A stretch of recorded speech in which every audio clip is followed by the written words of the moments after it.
تم جانتے ہو اس ملک کے سب سے بڑے صوفی حضرت خواجہ معین الدین چشتی رحمۃ اللہ علیہ کی جرأت کو، ان کی بہادری اور بے نیازی کو تم نے تاریخ نہیں پڑھی؟ آؤ ہم تم کو تاریخ پڑھائے۔ تم بھول گئے وہ واقعہ، تم کو شاید پڑھنے کو نہیں ملا۔ تم نے مس شدہ تاریخ پڑھی ہے اگر پڑھی ہے تو، ورنہ ہو سکتا ہے کہ چائے بیچنے کے زمانے میں پڑھنے کی فرصت ہی نہ ملی ہو۔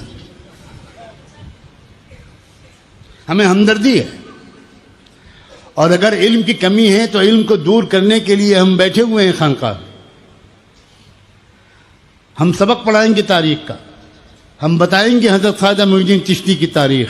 بھول گئے وہ واقعہ جب ایک غریب شخص کی نوکری دلانے کے لیے حضرت خواجہ معین الدین چشتی رحمۃ اللہ علیہ نے پرتھوی راج چوہان کو، راجپوت راجا اور بادشاہ پرتھوی راج چوہان کو ایک سفارشی خط لکھا تھا۔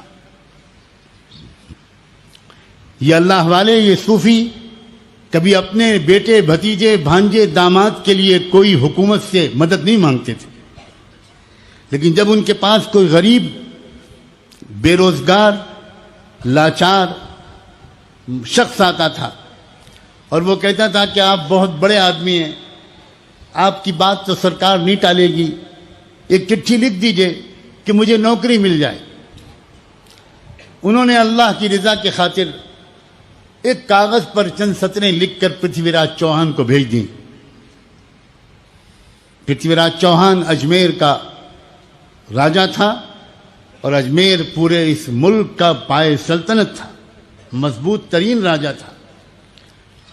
پرتھوی راج چوہان کے ہاتھ میں وہ پرچہ جب پہنچا تو اس نے اس پرچے کو پڑھا، اور پڑھ کر غصے میں آنکھ بگولا ہو گیا اور کہنے لگا کہ یہ کون ہے فقیر، یہ ہے کون جس کی ہمت ہوئی کہ وہ مجھے خط لکھ رہا ہے؟ یہ ہے کون جس کی یہ ہمت ہوئی؟ قاصد نے کہا کہ سرکار، کوئی درویش ہے جس کے پاس سینکڑوں ہزاروں لوگ رہتے ہیں، اور وہ اجمیر کے باہر آ کر پڑاؤ ڈال کر پڑا ہے،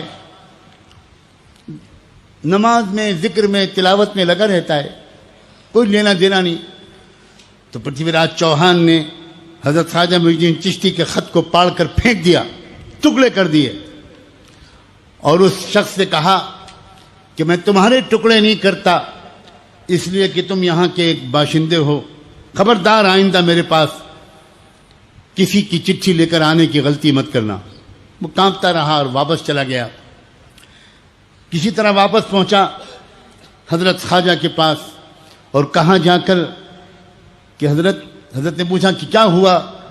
حضرت خواجہ معین الدین چشتی نے بتایا کہ نوکری تو کیا ملتی، میری جان ہی بچ گئی، آپ کے خط کے ٹکڑے کر دیے۔ حضرت خواجہ معین الدین چشتی نے آسمان کی طرف دیکھا اور کہا، اللہ اب اس کی سلطنت کے بھی ٹکڑے کر دیجئے۔ تاریخ گواہ ہے،